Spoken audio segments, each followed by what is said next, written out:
శ్రీ గురుభ్యో నమః. గురువాయూపురాధీశం విష్ణుం నారాయణం హరిం వాసుదేవం జగన్నాథం కృష్ణం వందే జగద్గురుం. మాసములలో మార్గశిర మాసం నేనే అని సాక్షాత్తు శ్రీకృష్ణ భగవానుడు భగవద్గీతలో అర్జునుడికి చెప్పారు.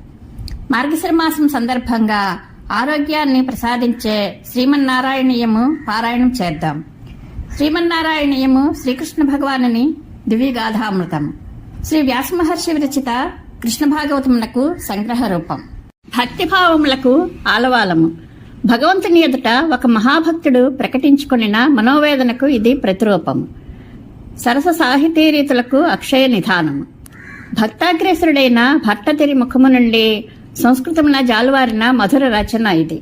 గురువాయూరు క్షేత్రమున వెలసిన శ్రీ మహావిష్ణువును సంబోధించుచు ఆ మహాకవి ఇందు భగవంతుని అవతారములను వర్ణించెను. నారాయణ భట్టతిరి కేరళ రాష్ట్రమునందలి నంబూద్రి బ్రాహ్మణ వంశమున జన్మించెను. చిన్నతనమునందే ఇతడు వేదాంగములను అభ్యసించెను. ఇతిహాస పురాణములను ఆకళించుకొనెను. వ్యాకరణము మొదలగు సకల శాస్త్రములలోనూ ఆరితేరను. సంస్కృతమున పెక్కు గ్రంథములను రచించెను. ప్రక్రియ సర్వస్వము, అపాణినీయ ప్రమాణము, ధాతుకావ్యము మున్నగు వ్యాకరణ గ్రంథములను, భారత రామాయణ భాగవత కథాంశములను, చంపు గ్రంథములుగాను రచించెను. శ్రీ భట్టతిరి రచించిన శ్రీపాద సప్తతి, గురువాయు పురస్తోత్రము, నారాయణీయము అను భక్తి గ్రంథములు ఆయనకు ఎనలేని కీర్తిని తెచ్చిపెట్టినవి. వీటిలో నారాయణీయము మకుటాయమానము. భట్టతిరి వాతరోగ పీడితుడై ఎన్ని ఔషధములను సేవించినను స్వస్థత చేకూరకుండెను. అప్పుడు ఆయన తన శిష్యులతో కూడి గురువాయూరు చేరి తన ఆరాధ్య దైవమైన శ్రీ మహావిష్ణువును స్థుతించెను.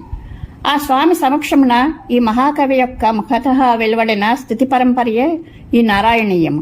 ఇందు 100 దశకములుగా 1000కి పైగా శ్లోకములు కుదురుకొని ఉన్నవి.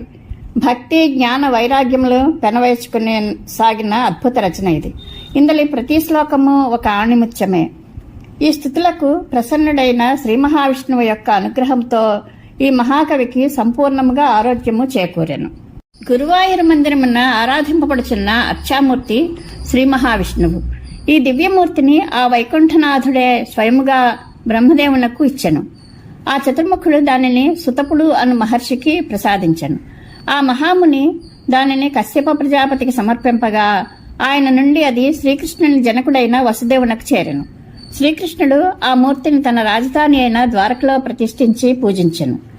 ద్వాపర యుగాంతమున ద్వారక సముద్రమున మునిగిపోవునప్పుడు ఆ దివ్యమూర్తి ఆ జలప్రళయమున కొట్టుకుని పోకుండాటకై దేవతల గురువైన బృహస్పతి ద్వారా దానిని ఒక పవిత్ర క్షేత్రమున ప్రతిష్ఠింపజేయము అని శ్రీకృష్ణుడు తన భక్తుడైన ఉద్ధవుని ఆదేశించెను. ఉద్ధవుని ద్వారా తనకందిన ఆ శ్రీకృష్ణుని ఆజ్ఞ మేరకు బృహస్పతి వాయుదేవునితో కూడి పవిత్రమైన క్షేత్రమును అన్వేషింపసాగాను. చివరకు పరమేశ్వరుని సూచనను అనుసరించి గురువు, వాయువు ఆ దివ్య తేజమూర్తిని పశ్చిమ సముద్ర ప్రాంతమున గల అంబాపురము అను గ్రామ సమీపమున ప్రతిష్ఠించిరి. గురువు, వాయువు కలిసి ఆ మూర్తిని ప్రతిష్ఠించుటచే ఆ క్షేత్రమునకు గురువాయూరు అని పేరు ప్రసిద్ధికెక్కెను. ఆ దివ్యమూర్తి సాక్షాత్తు వైకుంఠము నుండి భువికి అవతరించుటచే ఆ క్షేత్రము భూలోక వైకుంఠము అని ప్రశస్తిగాంచినది. నేటికి ఆది వ్యాధులకు గురి అయిన భక్తులు గురువాయూరు స్వామిని దర్శించి సేవించటం వలన సంపూర్ణ ఆరోగ్యములతో వర్ధిల్లుచున్నారు. గురువాయూరు స్వామి మహిమలు అటువంటివి. గురువాయూరును దర్శించుటకు ఆసక్తులైన వారు ఈ నారాయణీయమును పారాయణ చేసించో వారికి అటువంటి సత్ఫలితములే ప్రాప్తించును. శ్రీకృష్ణ భగవానుని అనుగ్రహంతో ఈ గ్రంథ పారాయణం ఆయురారోగ్య సౌభాగ్యాలను ప్రసాదిస్తుంది. పారాయణం ప్రారంభిద్దాం. శ్రీమన్నారాయణీయము ప్రత్యేకత ఏమిటంటే గ్రంథకర్త నారాయణ భట్టతిరి శ్రీమన్నారాయణుని కథను శ్రీమన్నారాయణునికే వినిపించడం విశేషం. తన కథను విన్న శ్రీమన్నారాయణుడు తన భక్తునికి ప్రత్యక్షం అవ్వడం పరమాద్భుతం. ముందుగా దశమస్కంధము శ్రీకృష్ణావతార లీలలను తెలుసుకుందాం. సాంద్రానందతనోహరే ననపురా దైవాసురే సంగరే తత్కృత్తా అపి కర్మశేషవశతో ఏతేన యాతాగతిం తేషాం భూతల జన్మనాం దితిభువాం భారేణ దూరాద్దితా భూమి ప్రాప విరంచ బాశ్రిత పదం దేవై పురైవాగతై. పరమానంద స్వరూపుడైన శ్రీహరి పూర్వకాలమందు జరిగిన దేవాసుర సంగ్రామమందు నీవు అనేక రాక్షసులను సంహరించితివి. పరమాత్మ స్వరూపుడవైన నీ చేతిలో చచ్చినను ఇంకనూ కర్మశేషము మిగిలి ఉన్నందువలన ఆ రాక్షసులు పరమపదమును చేరలేదు. అందువల్ల ఆ రాక్షసులు తిరిగి భూమిపై జన్మించి అనేక విధములైన దుర్మార్గములు చేయుచుండిరి. అట్టి దుర్మార్గుల యొక్క భారమును భరించలేక భూదేవి బ్రహ్మతో మొరపెట్టుకొనుటకై పోయినది. ఆ సమయమున ఇంద్రాది దేవతలందరూ ఆ బ్రహ్మలోకమునందే ఉండిరి. అప్పుడు భూదేవి బ్రహ్మతో ఇట్లు విన్నవించుకొనెను.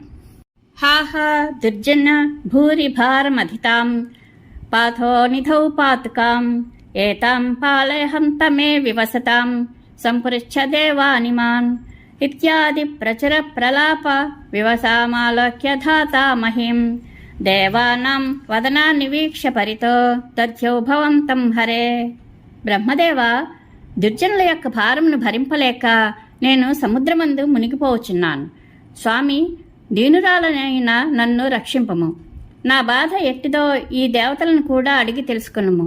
ఈ విధముగా దుఃఖించుచు బాధపడుచున్న భూదేవిని దేవతలను చూచి బ్రహ్మదేవుడు నిన్నొక మారు తన హృదయమున ధ్యానించెను.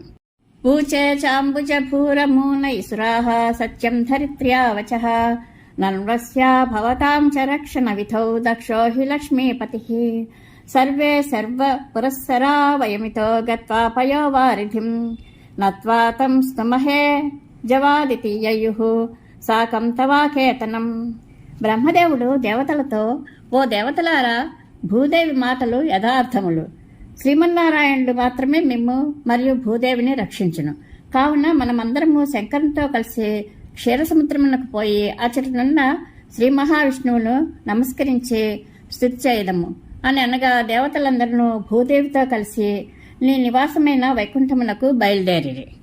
తే ముగ్ధానిలసాలి దుగ్ధ జలధే స్థిరం గతా సంగతాః యావత్ తత్పద చింతనేక మనసస్తావత్ సపాధో జభూః త్వద్వాచం హృదయే నిశమ్య సకలానానందయన్నూచివాన్ ఆఖ్యాతః పరమాత్మనా స్వయమహం వాక్యం తదా కన్యతాం.